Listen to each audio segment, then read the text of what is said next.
Que sepan, desde aquí y ahora, amigos y enemigos por igual, que la antorcha ha pasado a manos de una nueva generación de nacidos en este siglo, templados por la guerra, disciplinados por una paz fría y amarga. Con 43 años, John Fitzgerald Kennedy era el presidente más joven de la historia de Estados Unidos. Había prometido una nueva forma de gobierno, más audaz, y para sus partidarios su investidura parecía anunciar una nueva era. A aquellos nuevos estados que ahora acogemos con beneplácito en las filas de los libres, prometemos nuestra determinación de no permitir que una forma de dominación colonial desaparezca, para ser reemplazada por una tiranía mucho más férrea. Que secunden siempre todos nuestros puntos de vista, pero abrigaremos siempre la esperanza de verlos defendiendo vigorosamente su propia libertad. Y recordando que en el pasado, los que insensatamente se entregaron a buscar el poder cabalgando a lomos de un tigre, acabaron siendo devorados por su cabalgadura.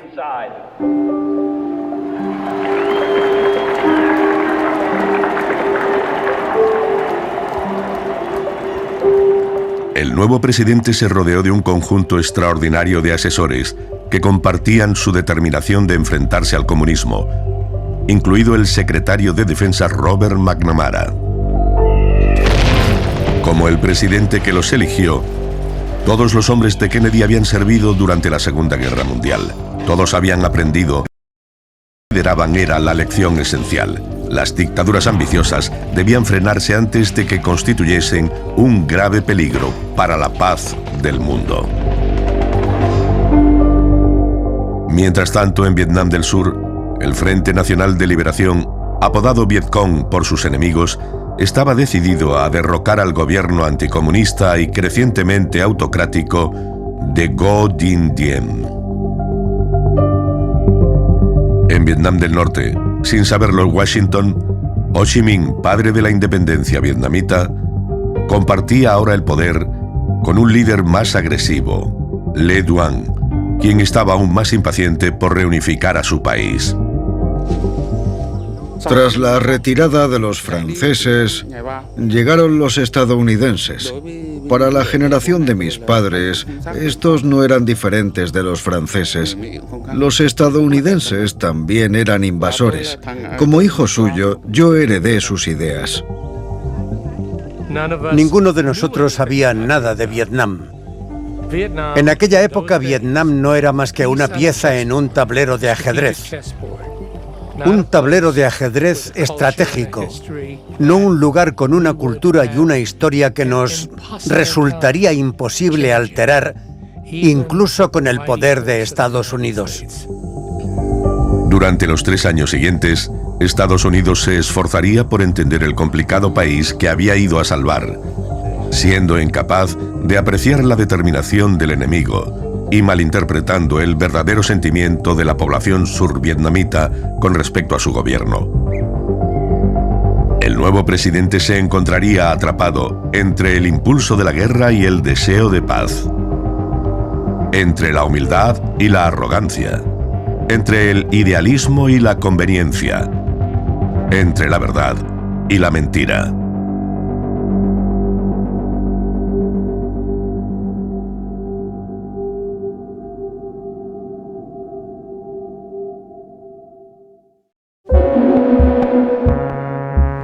A pesar de la inspiradora retórica de John Kennedy y del talento del que se había rodeado, los primeros meses de su presidencia no fueron bien.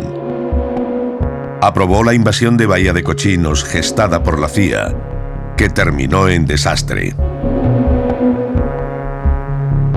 Se sintió intimidado por el primer ministro soviético Nikita Khrushchev durante una cumbre en Viena. No pudo evitar que los soviéticos construyeran el muro de Berlín. Y en el sudeste asiático se negó a intervenir contra un levantamiento comunista en Laos. Sus críticos lo acusaban de ser inmaduro, indeciso e inadecuado para la tarea de combatir la que parecía ser una creciente amenaza comunista. Hay un límite en el número de concesiones que podemos hacer en un año y sobrevivir políticamente, confió a un ayudante en la primavera de 1961. En Vietnam del Sur, Kennedy sintió que tenía que actuar. Cuando el presidente recibió informes de que el Vietcong podría tener el control de más de la mitad del delta del Mekong, densamente poblado, envió al general Maxwell Taylor y al consejero Walt Rostow a Vietnam. Ellos lo instaron a enviar tropas de tierra. Kennedy se negó. Sería como ofrecerles una primera copa, dijo. El efecto desaparecería rápidamente y no tardarían en pedir otra y otra y otra. En su lugar, en plena Guerra Fría, con el constante riesgo de una confrontación nuclear, el presidente apoyó una nueva forma flexible de enfrentar y contener al comunismo: la guerra limitada. Este es otro tipo de guerra, nueva en su intensidad, antigua en su origen. Guerra de guerrillas, de subversivos, de insurgentes, de asesinos. La guerra por la emboscada en lugar del combate. Por la infiltración en lugar del ataque. Para librar sus guerras limitadas, Kennedy esperaba emplear a los boinas verdes, fuerzas especiales, instruidas en la guerra de guerrillas, la contrainsurgencia.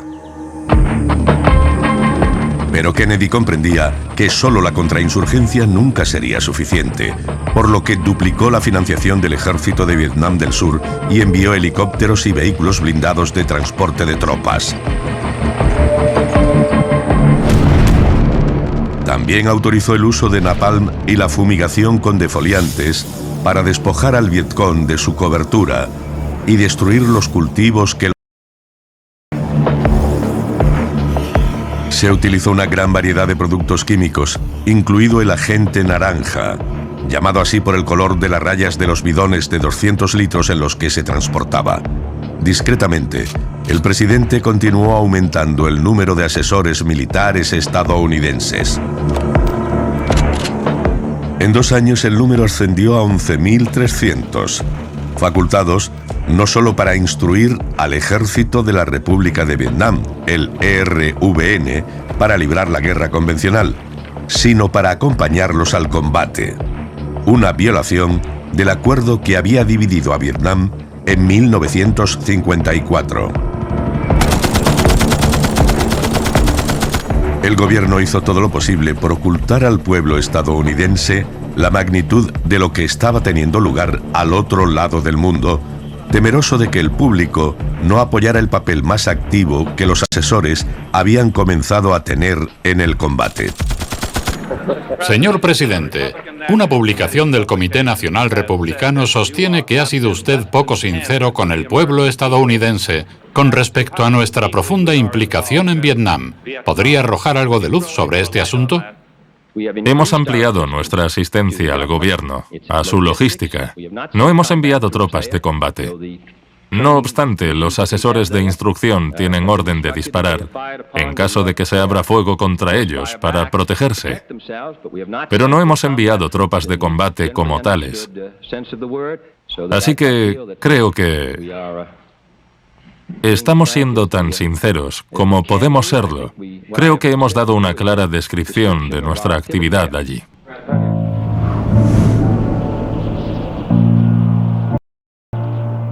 Yo fui un hijo de la Guerra Fría. Cuando bajé del avión en Saigón en una tarde húmeda de abril de 1962, creía ciegamente en la ideología de la Guerra Fría. Creía que si perdíamos Vietnam del Sur, el resto del sudeste asiático caería en manos de los comunistas. Creía que existía una conspiración comunista internacional. Creíamos fervientemente todo eso. Neil Sheehan tenía 25 años y era reportero de United Press International, UPI. Había servido 3 años en el ejército, en Corea y Japón, antes de dedicarse al periodismo. Vietnam fue su primer trabajo periodístico en el extranjero y su única preocupación, recordaba, era haber llegado demasiado tarde y haberse perdido la gran historia.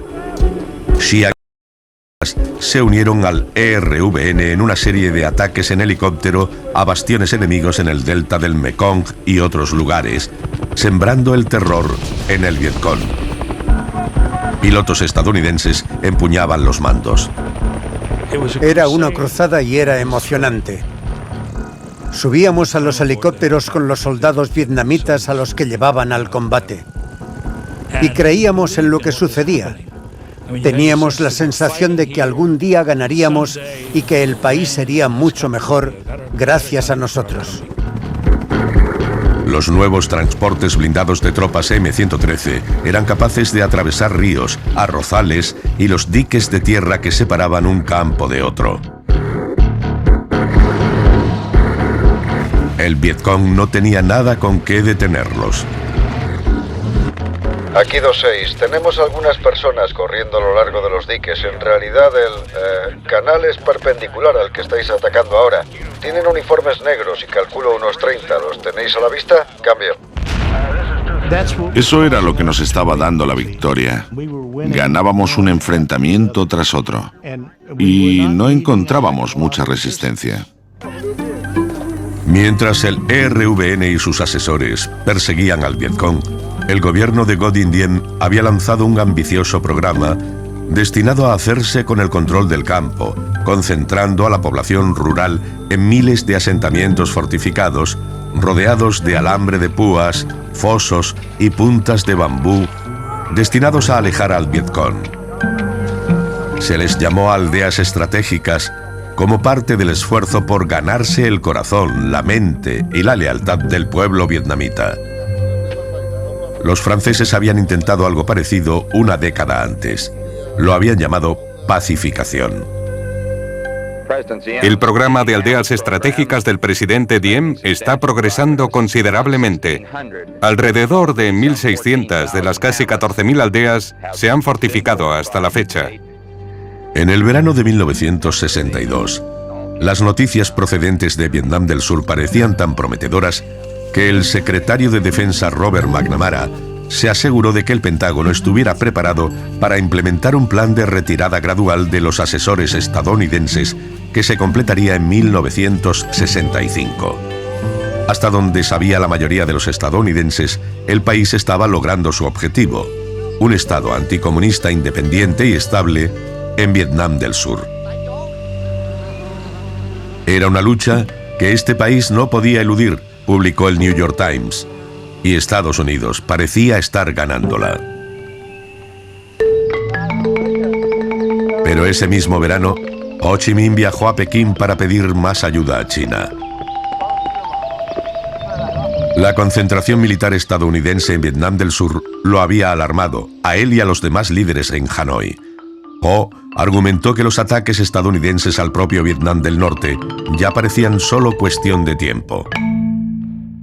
China se comprometió a equipar y armar a decenas de miles de soldados vietnamitas.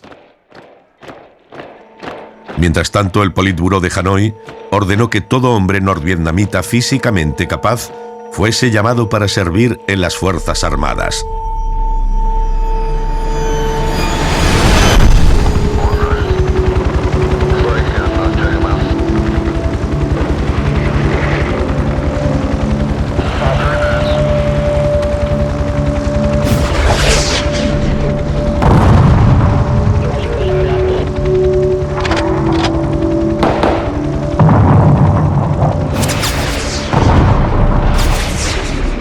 La gente solía bromear en Vietnam sobre ganar los corazones y las mentes. Se oía esa expresión, pero no se debe tomar a broma. Es un problema grave. Si llevas a cabo una operación militar, es posible que tengas éxito a nivel militar. Pero si destruyes una aldea, creas una aldea de la resistencia. Lo más importante era no perturbar a la población. Si un francotirador abría fuego desde una aldea, enviabas a los fusileros a acabar con él. No bombardeabas el lugar porque si matabas a mujeres y niños y destruías casas, volverías a la población contra ti. La mayoría de la cobertura informativa de Vietnam era optimista, siguiendo la tradición de conflictos anteriores. Pero un grupo de jóvenes reporteros empezaron a darse cuenta de que en el campo vietnamita las cosas se veían de forma muy diferente a como las veían las oficinas de prensa en Washington o Saigón. Era muy importante que no solo ganásemos la guerra, sino que nosotros, como reporteros, contásemos la verdad que ayudaría a ganar la guerra. Éramos inflexibles con respecto a informar sobre la verdad porque era esencial para el bienestar de nuestro país y el bienestar del mundo. Xian y sus colegas comenzaron a hacer preguntas incómodas sobre lo que constituía el progreso, cómo sería la victoria y si las áreas rurales donde se concentraba el 80% de la población de Vietnam del Sur podrían confiar alguna vez en el gobierno de Saigón. Recuerdo que durante una de las visitas de Robert McNamara visitamos una de las aldeas. El general vietnamita al mando le estaba contando lo maravilloso que era todo, y algunos campesinos estaban cavando una zanja alrededor de la aldea. Miré sus ojos y estaban furiosos. Era muy obvio que, de haber podido, nos habrían cortado la garganta.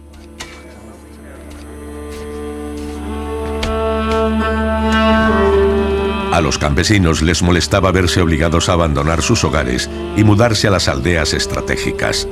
Los funcionarios corruptos desviaban los fondos y los aldeanos culparon al régimen de Diem de no protegerlos de los ataques de la guerrilla. A medida que la ira del pueblo crecía, también lo hacían las filas del Vietcong.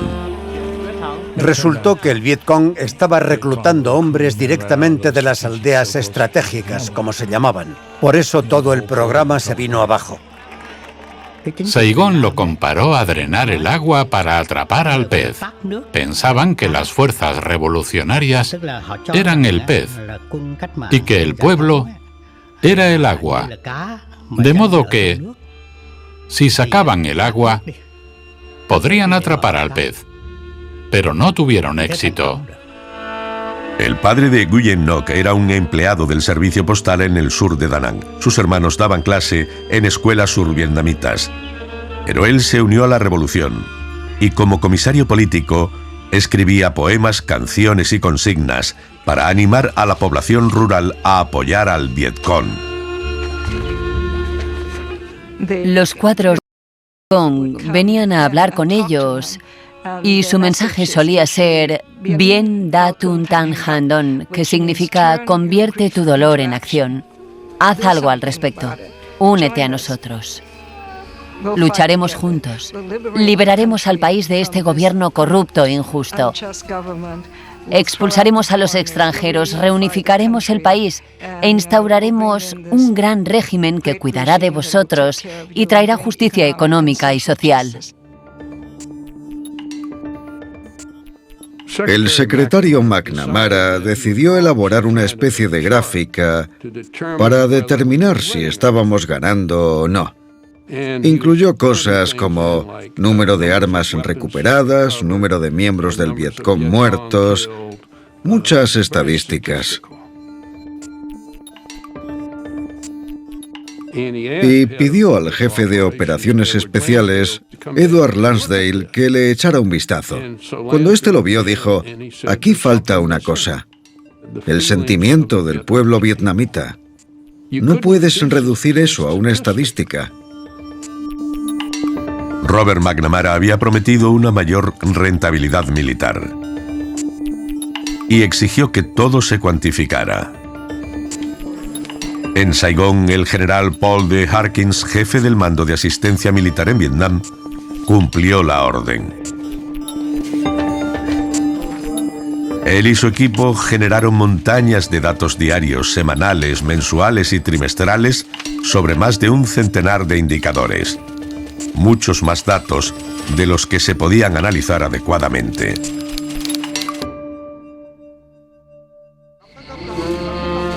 Marcadas por episodios de violencia, las fuerzas gubernamentales se enfrentan a las fuerzas comunistas de negro llamadas Vietcong. Los 12 millones de campesinos del país apenas recuerdan cómo era la paz.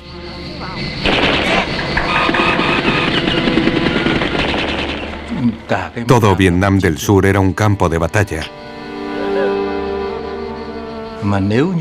Que los estadounidenses quisieran que se construyera una democracia sobre esas ruinas no era realista. Claramente Vietnam del Sur era más democrático, pero en un conflicto tan violento, el bando cuyos soldados tienen menos dudas y hacen menos preguntas gana.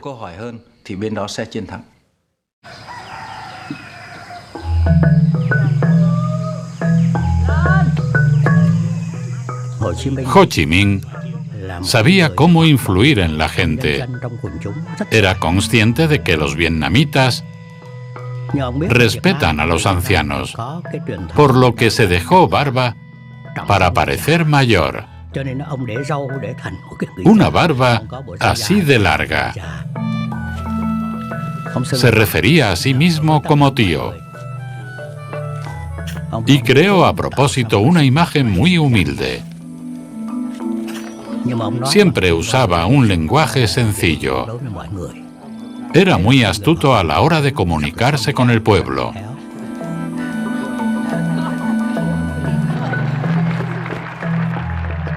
Ho Chi Minh llamó a la gente a defender la patria. Nos dijo: la guerra podría durar 10 años, 20 años o incluso más. Pero los vietnamitas no nos dejaremos intimidar. Nada es más valioso que la independencia y la libertad.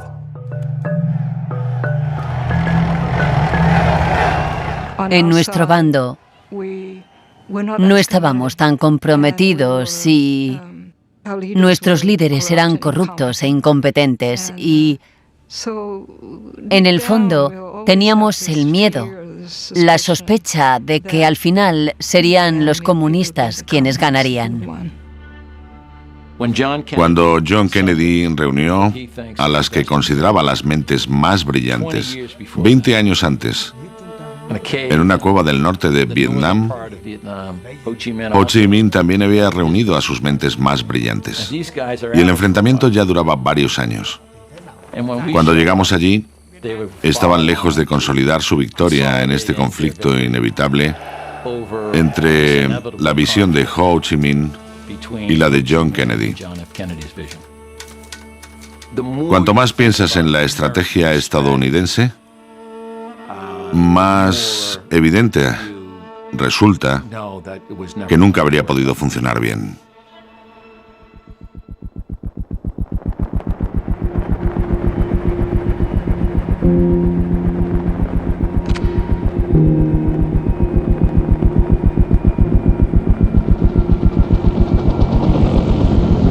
Cuando estaba en combate, me encontraba en mi mejor momento.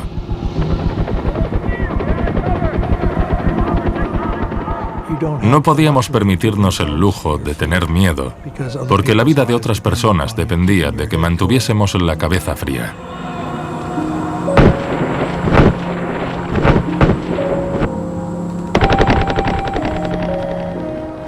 Cuando algo va mal, lo llaman entumecimiento emocional. No es muy bueno en la vida civil, pero es bastante útil en combate.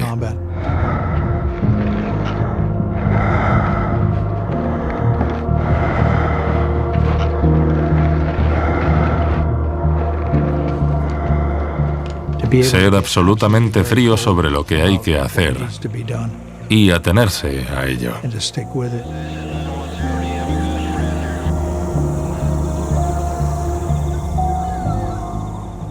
Para mí es angustioso darme cuenta de que estaba en mi mejor momento haciendo algo tan terrible como la guerra.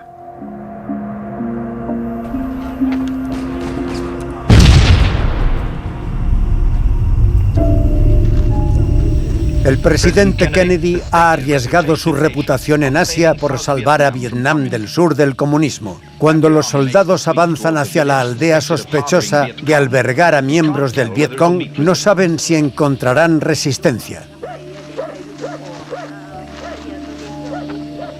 Reúnen a todos los jóvenes que pueden encontrar, ya que no pueden saber quién es comunista con solo verlos. Disparan contra quienes intentan huir basándose en el supuesto de que tienen algo que esconder.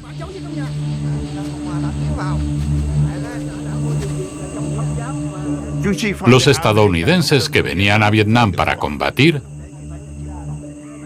consideraban amigos a quienes vivían en las ciudades. Sin embargo,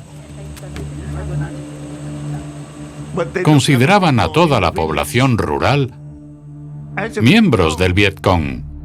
No podían identificarlos porque no llevaban uniformes. ¿Cómo podían ganar? Si mataban a un enemigo real, se le reemplazaba por otro. Pero si mataban al hombre equivocado, se ganaban 10 enemigos. Y casi siempre mataban al hombre equivocado.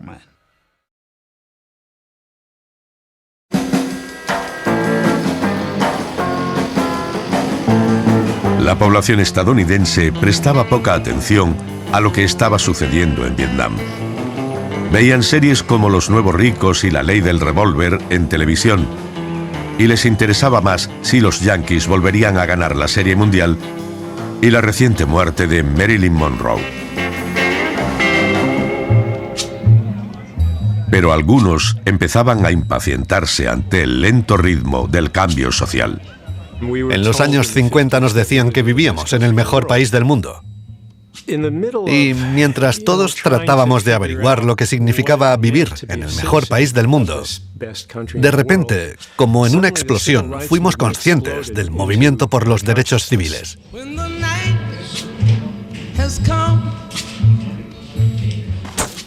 No pensamos que tuviéramos ningún poder. No pensamos que pudiéramos ser actores en la historia, que pudiéramos influir en nada.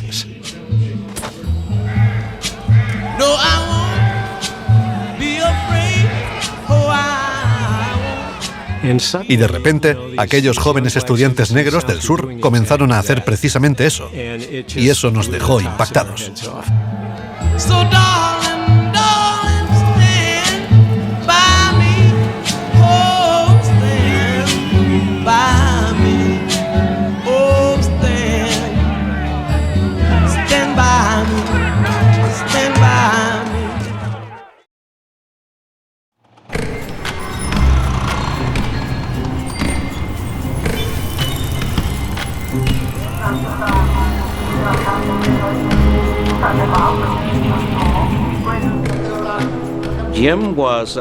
Diem era todo lo opuesto a la democracia.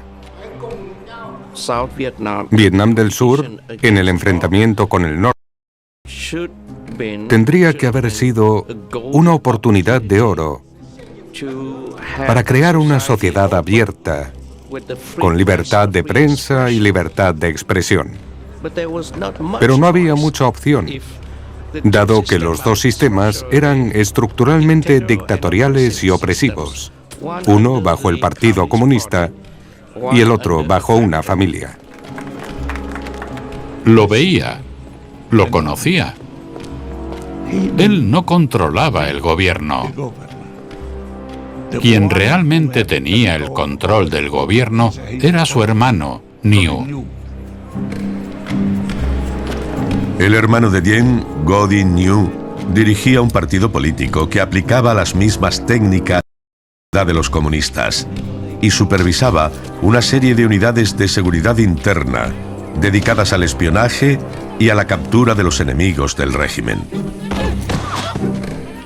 Algunos reporteros que habían investigado más a fondo las actividades de Diem y Nhieu fueron expulsados del país.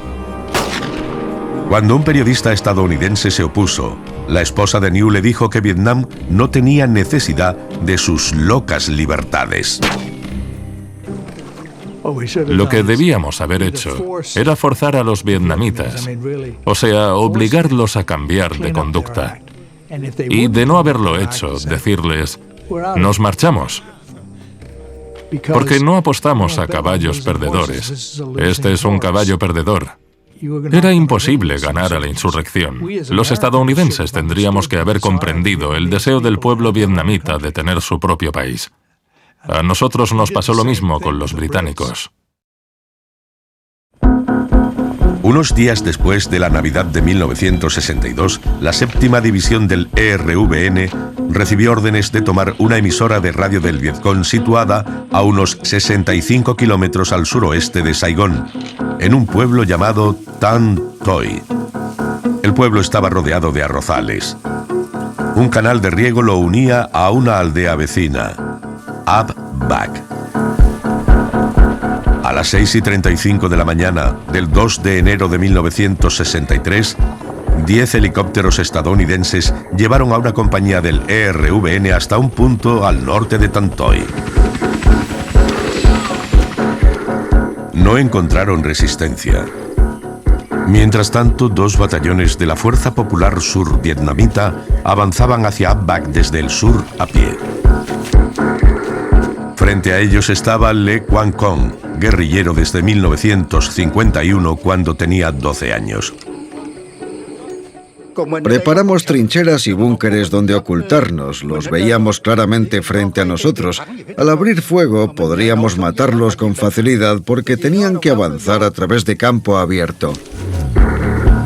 El comandante del Vietcong dejó a la Fuerza Popular acercarse hasta 30 metros antes de ordenar abrir fuego. Varios soldados survietnamitas murieron. Los supervivientes se refugiaron tras el canal. 10 helicópteros más, llenos de tropas y escoltados por 5 helicópteros de combate, acudieron en su ayuda.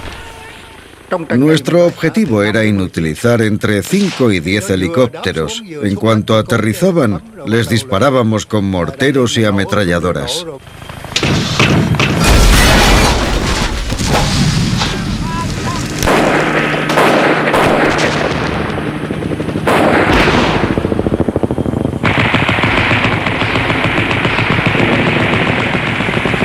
Las ametralladoras del Vietcong alcanzaron a 14 de los 15 helicópteros. 5 fueron destruidos, matando e hiriendo a tripulantes estadounidenses. A partir de ese momento dejamos de temer al enemigo. Incluso aquellos que no eran muy valientes dejaron de tener miedo. El enemigo concentró su fuego sobre los hombres que luchaban para salir de los helicópteros derribados. Para el Vietcong fue como cazar patos, recordaba un tripulante estadounidense. El capitán James Scanlon era asesor de la 7ª División del ERVN. Le llevaría una hora convencer a su homólogo del ERVN para montar un rescate mediante una unidad de blindados de transporte de tropas.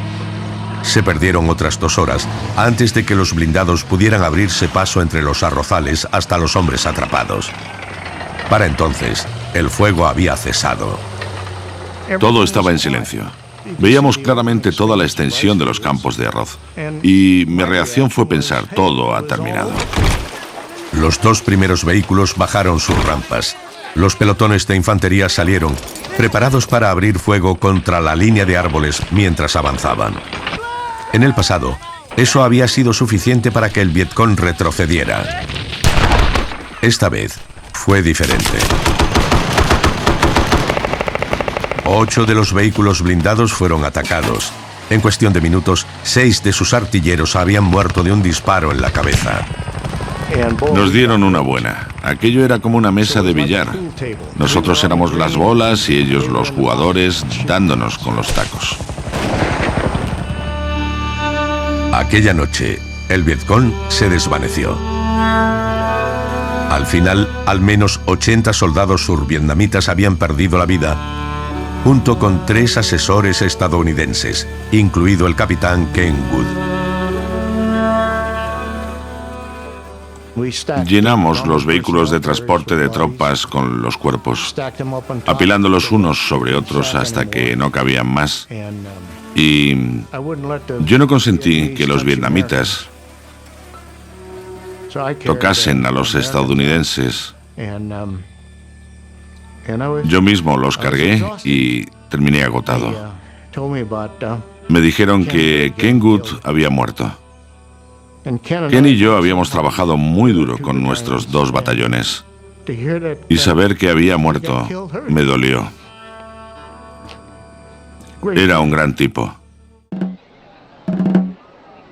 En Saigón, el general Hawkins proclamó inmediatamente la victoria. Las fuerzas del ERVN tenían un objetivo, dijo, y tomamos ese objetivo. El Vietcong se retiró y sus bajas fueron mayores que las de las fuerzas gubernamentales. ¿Qué más quieren? Lo sucedido en Ap Bac tuvo gran importancia. Derribaron 5 helicópteros que previamente los habían aterrorizado. Pararon a los transportes blindados. Demostraron a su propia gente que podían oponerse a los estadounidenses y ganar. El movimiento se revitalizó. En las batallas más duras, nuestros soldados se inspiraban en la victoria de Ap Bac. Gritaban entusiasmados. Olvidaron su miedo al enemigo. En Hanoi, Le Duan, primer secretario del partido, y sus aliados del Politburó vieron la batalla de Ap Bac como una prueba de la debilidad inherente del régimen de Vietnam del Sur. No tenemos esperanza de permanecer en Vietnam, comentó el presidente Kennedy en privado a un amigo aquella primavera.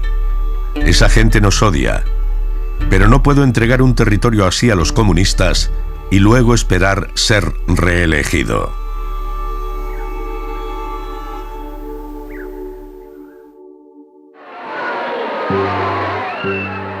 A los monjes budistas se unieron miles de simpatizantes para protestar contra las restricciones del gobierno a la práctica de su religión en Vietnam del Sur.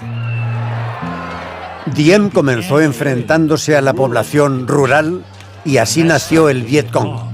Ahora se estaba enfrentando a la población urbana.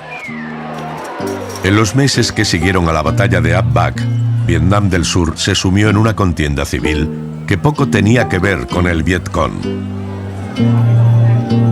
La religión y el nacionalismo eran su razón de ser. Durante años, una minoría católica había dominado el gobierno de un país mayoritariamente budista.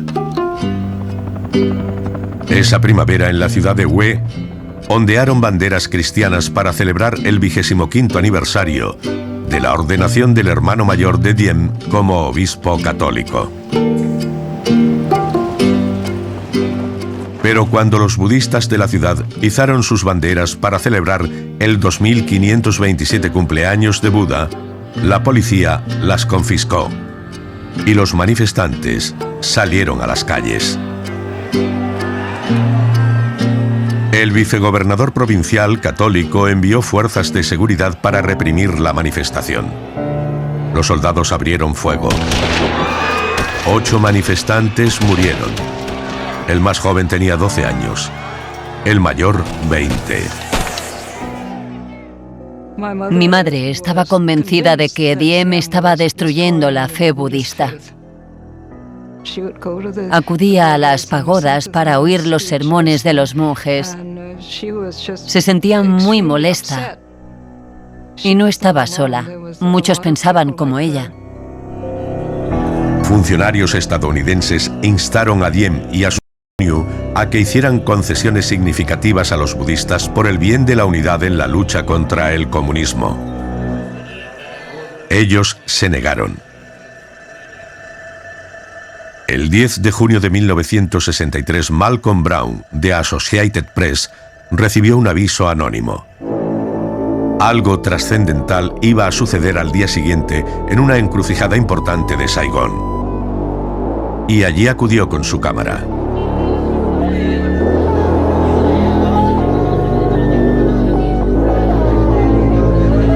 Para protestar contra la represión del régimen de Diem, un monje de 73 años, llamado Quang Duc, se prendió fuego.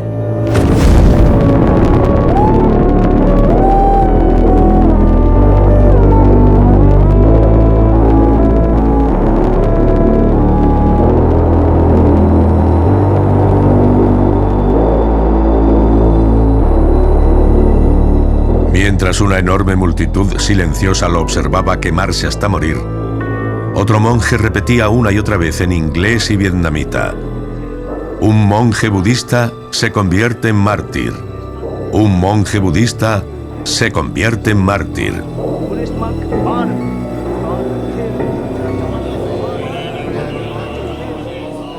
Recuerdo que guardaron las cenizas del monje que se inmoló en una de las pagodas principales y se formaron largas colas de personas que acudían a verlas.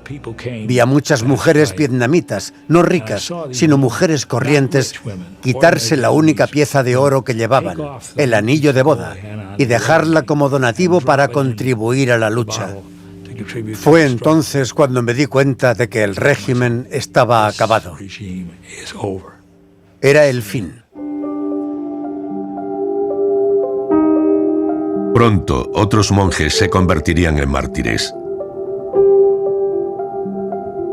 Las reacciones de Madame New no hacían más que empeorar la situación.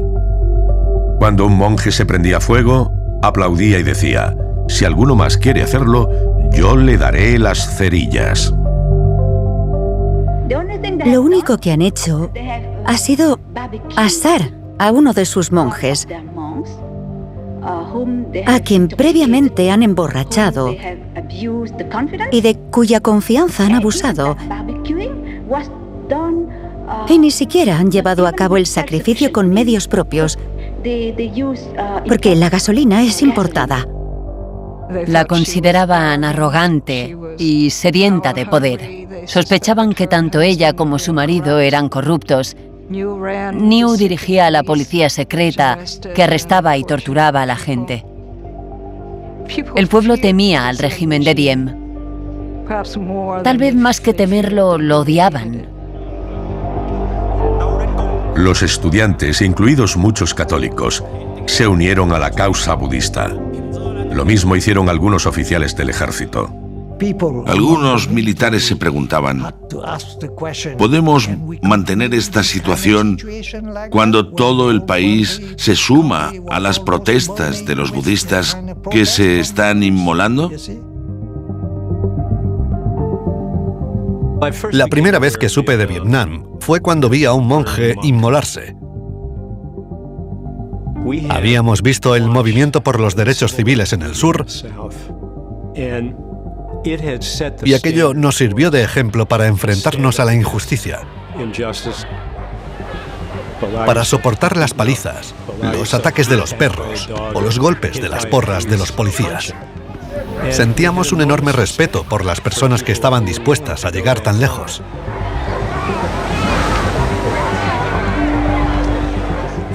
Y un día de 1963, vimos en televisión las imágenes de un monje en Saigón.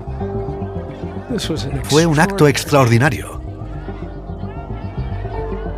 ¿Por qué un monje budista se prendía fuego en las calles de Saigón? Las protestas continuaron. Las tensiones entre Washington y Saigón crecieron sin cesar. Cuanto más exigía la administración Kennedy un cambio, más parecían resistirse Diem y su hermano New.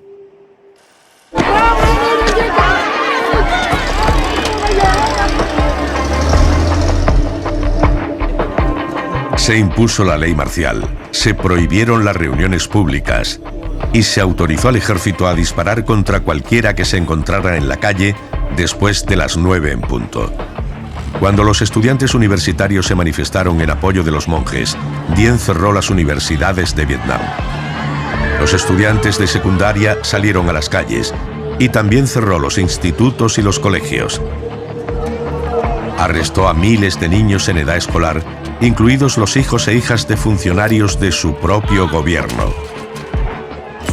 Henry Cabot Lodge asumió el cargo de embajador estadounidense y exigió la destitución del hermano del presidente Diem, New, o se suspenderían las ayudas de Estados Unidos a Vietnam. Un pequeño grupo de generales survietnamitas contactó con la CIA en Saigón. Informaron de que el hermano de Diem, New, gobierno, y preguntaron cuál sería la reacción de Washington si daban un golpe de Estado.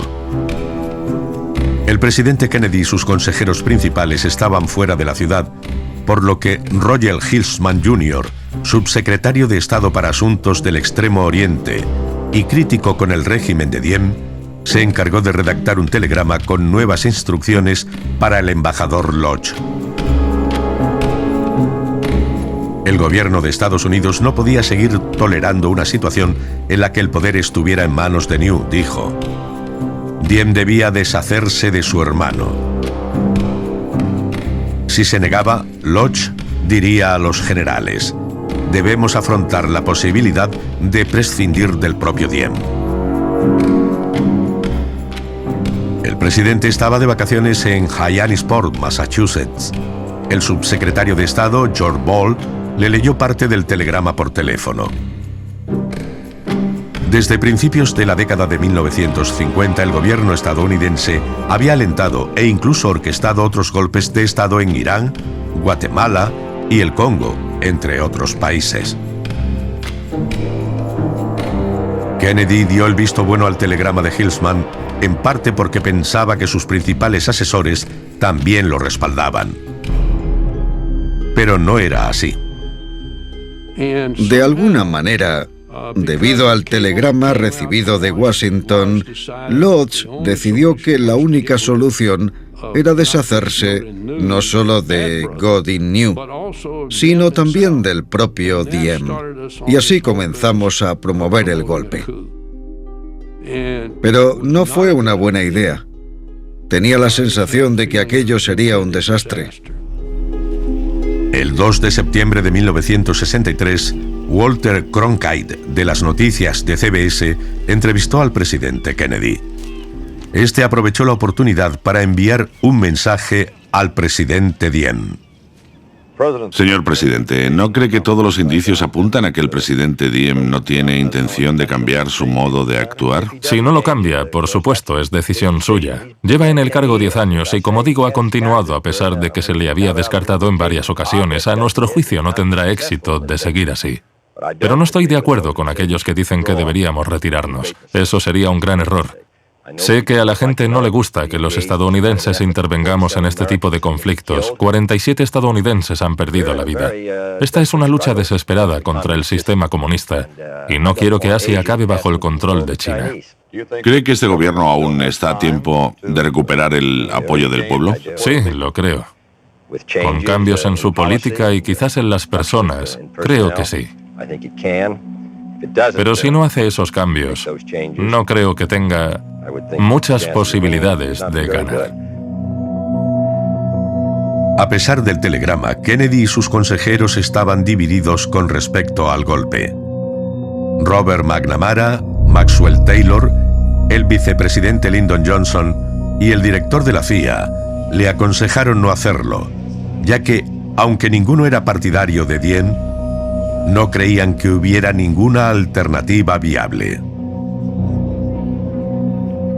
Al final, Kennedy ordenó a Lodge que informara a los generales que si bien Estados Unidos no deseaba promover ningún golpe, tampoco lo frustraría. Los generales trazaron sus planes.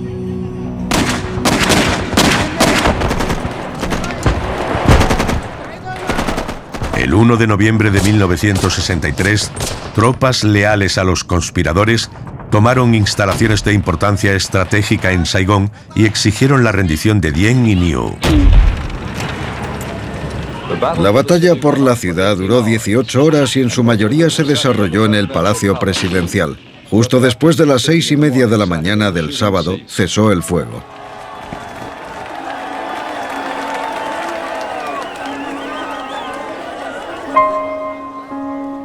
Diem y New escaparon. Se refugiaron en una iglesia y accedieron a rendirse a los rebeldes a cambio de la promesa de salir del país a salvo. Fueron recogidos en un blindado de transporte de tropas y asesinados poco después de entrar en él.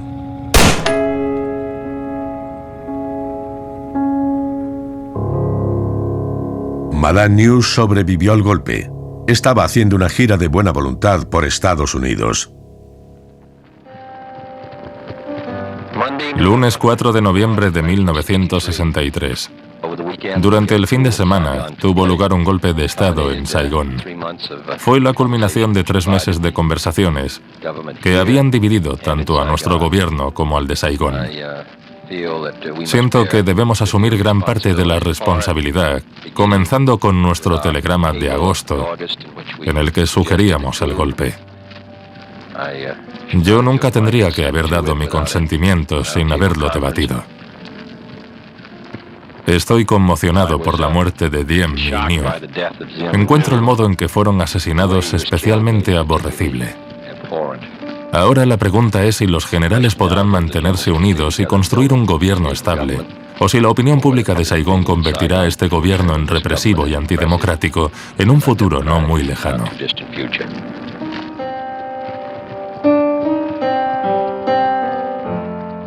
Kennedy no viviría para conocer la respuesta a la pregunta que había formulado. Fue asesinado en Dallas 18 días después. En ese momento había 16.000 asesores estadounidenses en Vietnam del Sur.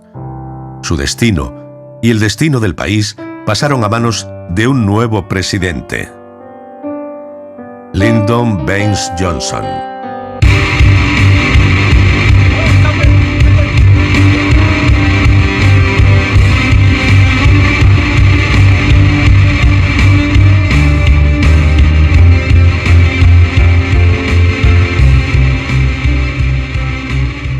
Los estadounidenses pensábamos que éramos la excepción en la historia, que esta no se aplicaba a nosotros.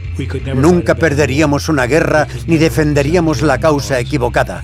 Éramos estadounidenses, pero Vietnam demostró que no éramos ninguna excepción en la historia.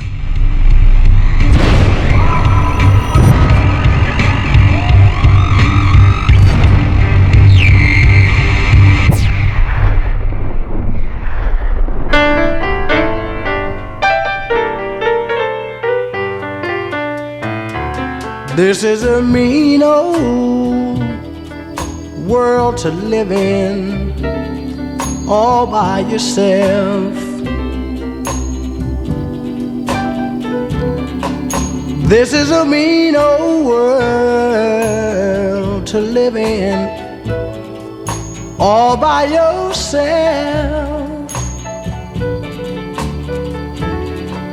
This is a mean world to be alone without someone